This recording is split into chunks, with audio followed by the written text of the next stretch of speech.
Om Shanti 4 September 2025 प्रातः मुरली बाप दादा मधुबन। बाबा कहते मीठी बच्चे संगम जुगरे तुमको स्नेहर सागर बाबा स्नेह ही संपत्ति रूपरे देउछन्ते। सेथिपाई तुमे माने मध्य समस्तंको स्नेह दियो, क्रोध कर नाही। आजिर प्रश्न, निजर रेजिस्टर को अर्थात चरित्र को ठीक रखिबा पाई बाबा तुमको क्यों रास्ता बताई छंती? उत्तर, बाबा तुमको स्नेहर रास्ता ही बताउ छंती। श्रीमत देउछंती पिला माने समस्तंक सहित स्नेहपूर्ण व्यवहार कर, काहाको भी दुख दियो नाही। कर्मेंद्रिय मानक द्वारा केबे हेले भी ओलोटा कर्म कर नाही। सर्वदा यही कथा जांच कर कि मो भितरे कौनसी आसुरी गुण नाही तो, मो मुड्डी अर्थात मनुआ नुहे तो, कौनसी कथारे बिगड़ी जाऊ नहीं तो। गीत अच्छी, यह वक्त जा रहा है। ओम शांति। मधुर संतान माने गीत शुणिले दिन को दिन निजर घर अथवा लक्ष्य निकटतर हेउछि। एबे जहा किछि श्रीमत मिलुछि सेथिरे अवहेला कर नाही। बाबांकर निर्देश मिलुछि जे समस्तंकु संदेश दियो। पिला माने जानिछन्ति लक्ष लक्ष कोटि कोटि लोकंकु एही संदेश देबाकु हेबो। पुणी कौनसी समय रे आसी ही जिबे। जेतेबेले बहुत होई जिबे तेबे बहुतंकु संदेश देबे। समस्तंकु बाबांकर संदेश तो मिलिब ना। संदेश देवा बहुत सहज कथा। केवल एतिकी कुह जे निजको आत्मा भावी बाबांकु मने पकाओ एवं कौनसी कर्मेंद्रिय द्वारा मन वाणी कर्मरे खराब काम कर नाही। प्रत्येक संकल्प प्रथमे मनरे आसे, तापरे वाणी रे आसे थाए। एबे तुमको भूल ठीक कथा बुझिबा पाई बुद्धि दरकार। एहा पुण्यर काम अटे, एहा करिबा उचित। मनरे क्रोध करिबार संकल्प आसे, किंतु बुद्धि तो मिलिछि। जानुछ जदि क्रोध करिब तेबे पाप होई जिवो। बाबांको मने पकाइबा द्वारा ही पुण्य आत्मा होई जिवो। एमिते नुहे हौ हेला एबे होई गला पुणी करिबु नाही। एपरी पुणी पुणी कहिबा द्वारा अभ्यास रे पड़िजिब। मनुष्य एपरी कर्म करी मध्य पाप बोली भाबु नाहांती। विकार को मध्य पाप बोली भाबु नाहांती। एबे बाबा बताई छंती विकार सबुठारु बड़रु बड़ पाप। एहा उपरे विजय प्राप्त करिबा को हेबो एवं समस्तंकु बाबांक संदेश देबा को हेबो जे मोते मने पकाओ, मृत्यु सम्मुखरे छिड़ा होइछे। जेबे काहार मृत्यु समय आसी थाए तो तांको ईश्वर पितांको मने पकाइबा पाई कहि थांती। कुहंती परम पितांको मने पकाओ। सेमाने भाबुछंती जे मृत्यु परे एमाने ईश्वर पितांको पाखकु जाउछंती, किंतु सेमाने ए कथा जानि नाहांती जे ईश्वर पितांको मने पकाइले कौन हेबो, केउठाकु जिबे। आत्मा गोटिए शरीर छाड़ी आउ गोटिए धारण करुछि। ईश्वर पितांक पाखकु तो केही जाई परिबे नाही। तेणु वर्तमान तुमे पिलामानंको अविनाशी पितांको अविनाशी भावे मने पकाइबा उचित। जेबे तमो प्रधान दुखी होई जाई थांती तेबे परस्पर को कहि थांती ईश्वरीय पितांको मने पकाओ। सबु आत्मा परस्पर को एक कथा कहउछंती। आत्मा ही तो कहउछि ना। एपरि नुहे जे परमात्मा कहउछंती। आत्मा आत्मा को ही कहउछि। बाबांको मने पकाओ। एहा एक साधारण प्रथा। मृत्यु समय रे ईश्वरंको मने पकाई थांती। ईश्वरंक प्रति डर रही थाए। बुझुछंती जे भल एवं मंद कर्मर फल ईश्वर ही देबे। खराब कर्म कले ईश्वर धर्मराज द्वारा बहुत दंड देबे।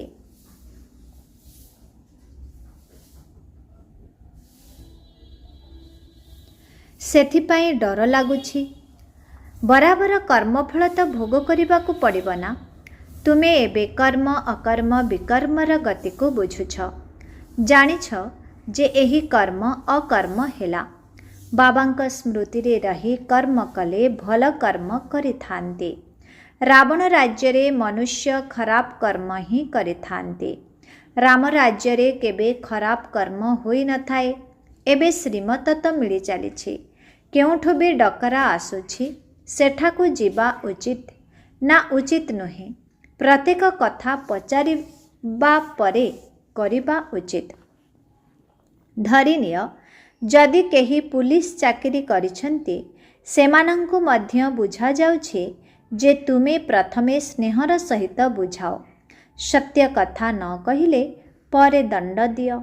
स्नेहर सहित बुझाइबा द्वारा मानि जिबे, किंतु सेही स्नेह सह जदि जोगबल भरी होई रहिथिबो तेबे सेही स्नेहर शक्ति द्वारा जाहाको भी बुझाइले से बुझी जिबे।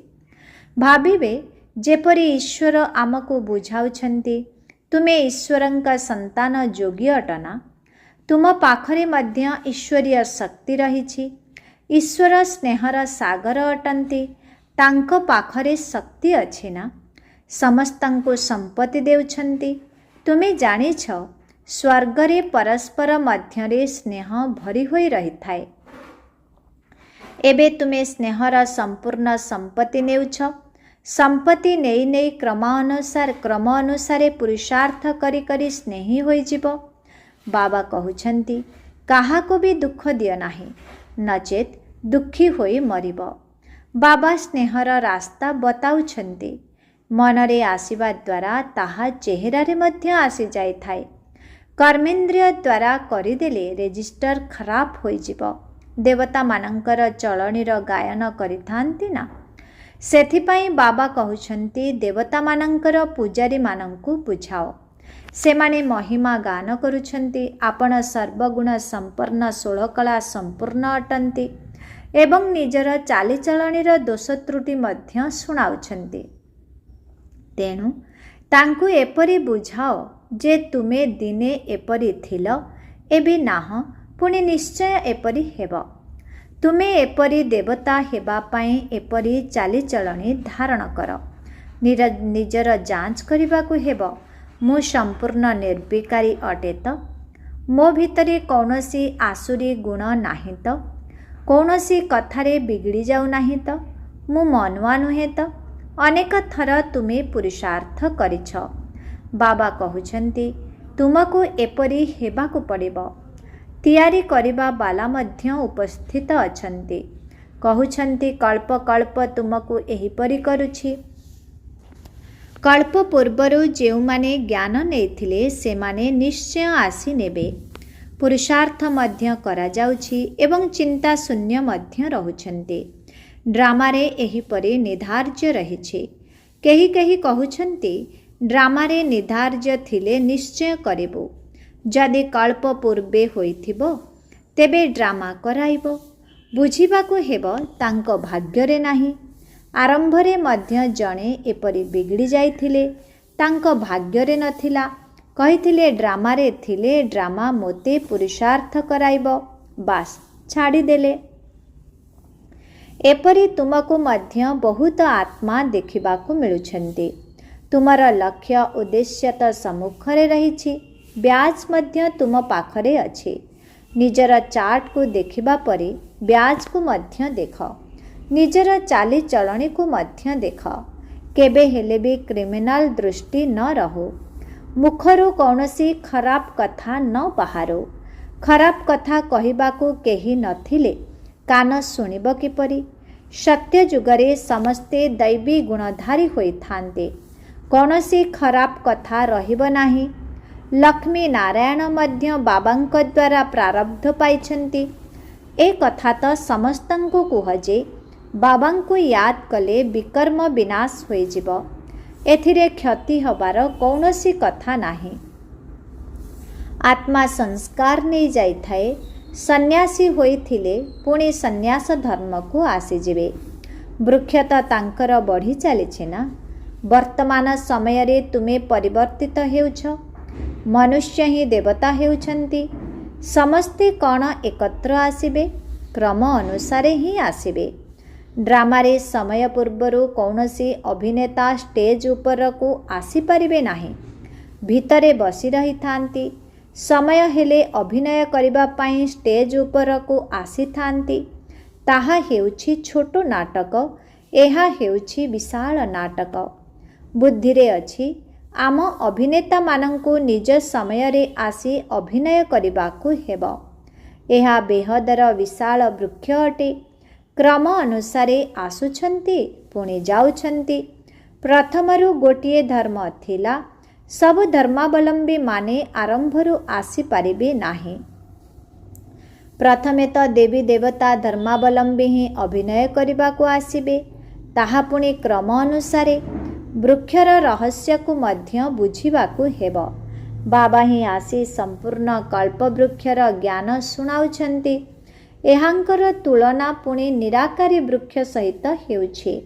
ଏକମାତ୍ର ବାବା ହିଁ କହୁଛନ୍ତି, ମୁଁ ମନୁଷ୍ୟ ସୃଷ୍ଟି ରୂପୀ ବୃକ୍ଷର ବୀଜ ଅଟେ। ବୀଜ ମଧ୍ୟରେ ବୃକ୍ଷ ବିଦ୍ୟମାନ ନୁହେଁ, କିନ୍ତୁ ବୃକ୍ଷର ଜ୍ଞାନ ବିଦ୍ୟମାନ ଅଛି। ପ୍ରତ୍ୟେକ ଆତ୍ମାର ନିଜସ୍ୱ ଅଭିନୟ ରହିଛି। ଚୈତନ୍ୟ ବୃକ୍ଷ ଅଟେ ନା? ବୃକ୍ଷର ପତ୍ର ମଧ୍ୟ କ୍ରମ ଅନୁସାରେ ବାହାରୁଛି। ଏହି ବୃକ୍ଷକୁ କେହି ବି ବୁଝୁନାହାନ୍ତି। ଏହାର ବୀଜ ଉପରେ ରହିଛି, ସେଥିପାଇଁ ଏହାକୁ ଓଲଟ ବୃକ୍ଷ କୁହାଯାଉଛି। ରଚୟିତା ବାବା ଉପରେ ରହିଛନ୍ତି। ତୁମେ ଜାଣିଛ, ଆମକୁ ଘରକୁ ଯିବାକୁ ହେବ, ଯେଉଁଠି ଆତ୍ମାମାନେ ନିବାସ କରନ୍ତି। ଏବେ ଆମକୁ ପବିତ୍ର ହୋଇ ଯିବାକୁ ହେବ। ତୁମର ଯୋଗବଳ ଦ୍ୱାରା ସାରା ବିଶ୍ୱ ପବିତ୍ର ହୋଇଯାଉଛି। ତୁମ ପାଇଁ ତ ପବିତ୍ର ସୃଷ୍ଟି ଦରକାର ନା? ତୁମେ ପବିତ୍ର ହେଉଥିବାରୁ ଦୁନିଆକୁ ମଧ୍ୟ ପବିତ୍ର କରିବାକୁ ପଡ଼ିବ। ସବୁକିଛି ପବିତ୍ର ହୋଇଯାଇଥାଏ। ଏହା ତୁମର ବୁଦ୍ଧିରେ ଅଛି। ଆତ୍ମାରେ ହିଁ ମନ ବୁଦ୍ଧି ରହିଛି ନା? ଆତ୍ମା ଚୈତନ୍ୟ ଅଟେ। ଆତ୍ମା ହିଁ ଜ୍ଞାନକୁ ଧାରଣ କରିପାରିବ। ତେଣୁ ମଧୁର ସନ୍ତାନମାନଙ୍କର ଏହି ସମସ୍ତ ରହସ୍ୟ ବୁଦ୍ଧିରେ ରହିବା ଦରକାର ଯେ କିପରି ଆମେ ପୁନର୍ଜନ୍ମ ନେଉଛୁ। 84 ଜନ୍ମର ଚକ୍ର ତୁମର ପୂରା ହେଉଥିବାରୁ ସମସ୍ତଙ୍କର ପୂରା ହେଉଛି। ସମସ୍ତେ ପବିତ୍ର ହୋଇଯାଉଛନ୍ତି। ଏହା ଅନାଦି ସ୍ୱତଃ ପ୍ରସ୍ତୁତ ହୋଇଥିବା ଡ୍ରାମା ଅଟେ। ଗୋଟିଏ ସେକେଣ୍ଡ ମଧ୍ୟ ଅଟକୁ ନାହିଁ। ସେକେଣ୍ଡ ପରେ ସେକେଣ୍ଡ ଯାହା କିଛି ହେଉଛି ତାହା ପୁଣି କଳ୍ପ ପରେ ହେବ। ପ୍ରତ୍ୟେକ ଆତ୍ମାରେ ଅଭିନୟ ଅବିନାଶ, ପ୍ରତ୍ୟେକ ଆତ୍ମାରେ ଅବିନାଶୀ ଅଭିନୟ ଭରି ହୋଇ ରହିଛି। ଲୌକିକ ଅଭିନେତା 2-4 ଘଣ୍ଟାର ଅଭିନୟ କରିଥାନ୍ତି। ଏଠାରେ ତ ଆତ୍ମାକୁ ସ୍ୱତଃ ଅଭିନୟ ମିଳିଛି। ତେଣୁ ପିଲାମାନଙ୍କୁ କେତେ ଖୁସି ହେବା ଉଚିତ। ସଙ୍ଗମରେ ହିଁ ଅତୀନ୍ଦ୍ରିୟ ସୁଖର ଗାୟନ ରହିଛି। ବାବା ଆସୁଛନ୍ତି। ତେଣୁ ଆମେ 21 ଜନ୍ମ ପାଇଁ ସଦା ସୁଖୀ ହେଉଛେ। ଖୁସିର କଥା ଅଟେ ନା? ଯିଏ ଭଲ ଭାବରେ ବୁଝି ପୁଣି ବୁଝାଉଛନ୍ତି, ସେମାନେ ସେବାରେ ଲାଗି ରହୁଛନ୍ତି। କୌଣସି ସନ୍ତାନ ନିଜେ କ୍ରୋଧୀ ହୋଇଥିଲେ ଅନ୍ୟ ମଧ୍ୟରେ କ୍ରୋଧର ପ୍ରବେଶ ହୋଇଯାଇଥାଏ। 2 ହାତରେ ତାଳି ବାଜିଥାଏ। ସତ୍ୟ ଯୁଗରେ ଏପରି ହେବ ନାହିଁ।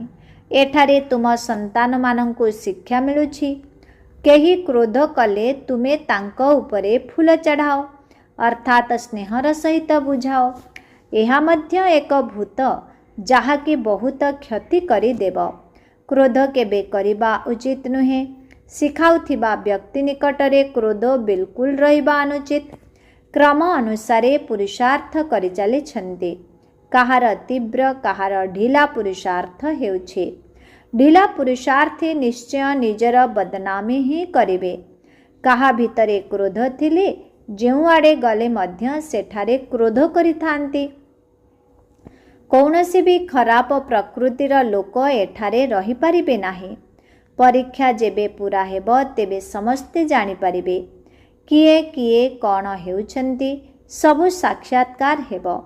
ଯିଏ ଯେପରି କାମ କରିଥାନ୍ତି ତାଙ୍କର ସେହିପରି ମହିମା ହୋଇଥାଏ। ତୁମେ ସନ୍ତାନମାନେ ଡ୍ରାମାର ଆଦି ମଧ୍ୟ ଅନ୍ତକୁ ଜାଣିଛ। ତୁମେ ସମସ୍ତେ ଅନ୍ତର୍ଯ୍ୟାମୀ ଅଟ। ଆତ୍ମା ଅନ୍ତରରେ ସବୁକିଛି ଜାଣିଛି। ଏହି ସୃଷ୍ଟିଚକ୍ର କିପରି ଘୁରୁଛି सारा सृष्टिर मनुष्य मानकर चालीचलन ओ सबु धर्मर ज्ञान तुम ठारे अछि। तांको ही कुहाजिब अंतर्यामी। आत्मा को सबुकिछि जଣା पड़ीगला। एपरि नुहे भगवान घट घटर बासी अटंती। तांको जानिबार कौन दरकार रहिछि। से तो वर्तमान भी कहउछंती जिए जेपरि पुरुषार्थ करिब सेहिपरि फल पाइब। मोर जानिबार कौनसी आवश्यकता ही नहीं। जहा करुछंती तार दंड मध्य निजे भोग करिवे। जदि एपरि चलणी चालिब तेबे अधम गति को चलीजिब। पद बहुत कम होइजिब। स्कूल मानंकरे फेल होइगले पुणी परवर्ष पढ़ी थांती। यही पाठ पढ़ा तो कल्प कल्पांतर पाई हेउछि। वर्तमान न पढ़िले कल्प कल्पांतर पढ़िब नाही। संपूर्ण ईश्वरीय लटेरी नेबा दरकार ना। यही कथा तुमे बुझी पारुछ। भारत जेबे सुखधाम हेब तेबे अन्य समस्ते शांतिधाम रे रहिबे। पिला माने खुशी हेबा उचित। एबे आमर सुखर दिन आसुछि।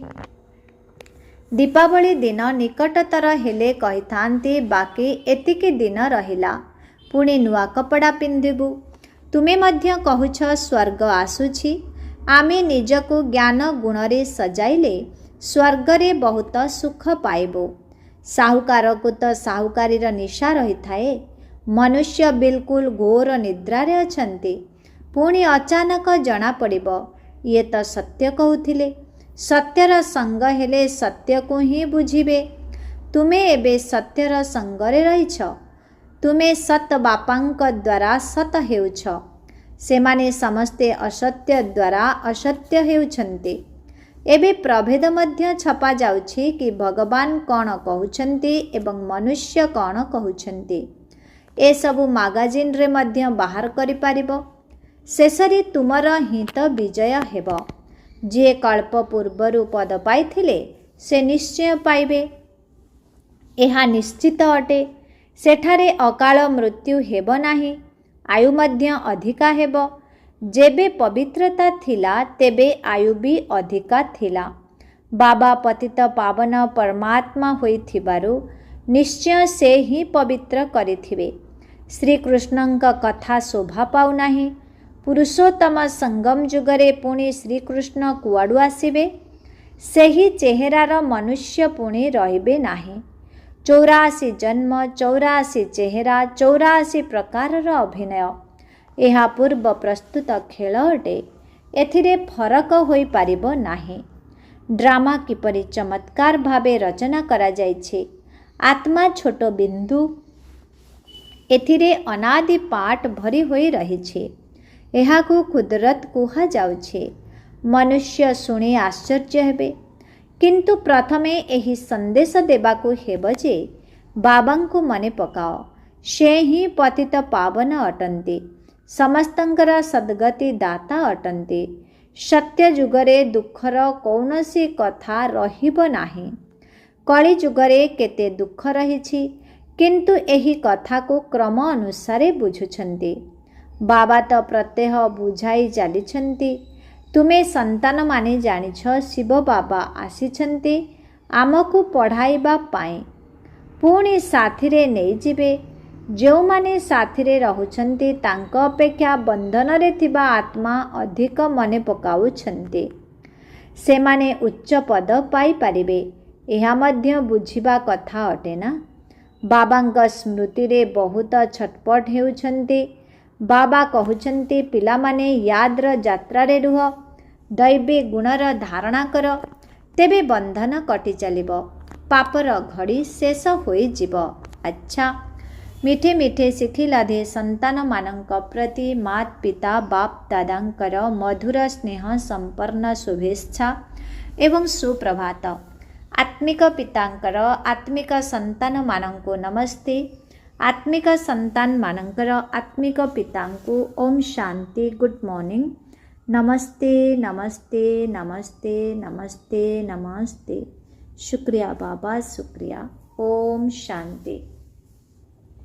धारणा पाई मुख्य सार 1 नंबर निजर चाली चलन को देवता मानंक भली करिबाकु हेबो। କୌଣସି ଆସୁରୀ କଥା ମୁଖ ଦ୍ୱାରା କହିବାର ନାହିଁ। ଏହି ଆଖି କେବେ ବି ବିକାରୀ ନ ହେଉ। 2 ନମ୍ବର, କ୍ରୋଧର ଭୂତ ବହୁତ କ୍ଷତି କରିଥାଏ। ତାଳି 2 ହାତରେ ବାଜିଥାଏ। ସେଥିପାଇଁ କେହି ଯଦି କ୍ରୋଧ କରେ ତେବେ ତାଠାରୁ ଦୂରେଇ ରହିବାକୁ ହେବ। ତାଙ୍କୁ ସ୍ନେହର ସହିତ ବୁଝାଇବାକୁ ହେବ। ଆଜିର ବରଦାନ, ତ୍ୟାଗ, ତପସ୍ୟା ଏବଂ ସେବାଭାବର ବିଧି ଦ୍ୱାରା ସଦା ସଫଳତା ସ୍ୱରୂପ ଭବ। ତ୍ୟାଗ, ତପସ୍ୟା ଏବଂ ସେବାଭାବର ବିଧି ଦ୍ୱାରା ସଦା ସଫଳତା ସ୍ୱରୂପ ଭବ। ତ୍ୟାଗ ଏବଂ ତପସ୍ୟା ହିଁ ସଫଳତାର ଆଧାର ଅଟେ।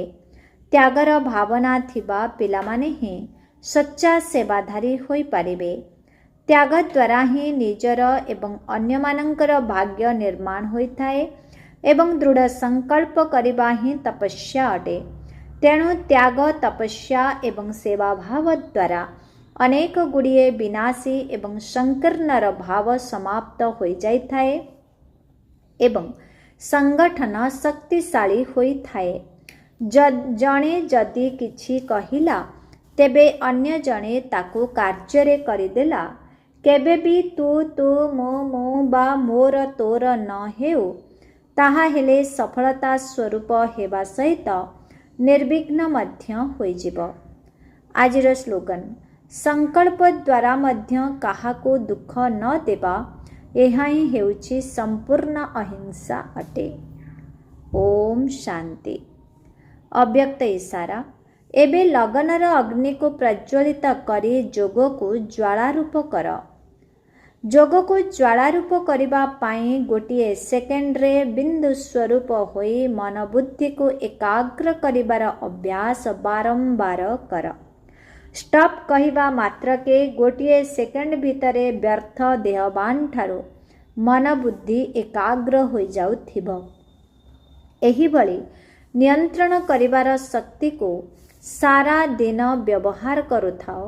ଶକ୍ତିଶାଳୀ ବ୍ରେକ୍ ଦ୍ୱାରା ମନବୁଦ୍ଧିକୁ ନିୟନ୍ତ୍ରଣ କର। ମନବୁଦ୍ଧିକୁ ଯେଉଁଠାରେ ବି ଲଗାଇବାକୁ ଚାହୁଁଥିବ ଗୋଟିଏ ସେକେଣ୍ଡରେ ଲାଗିଯାଉଥିବ। ଓମ୍ ଶାନ୍ତି।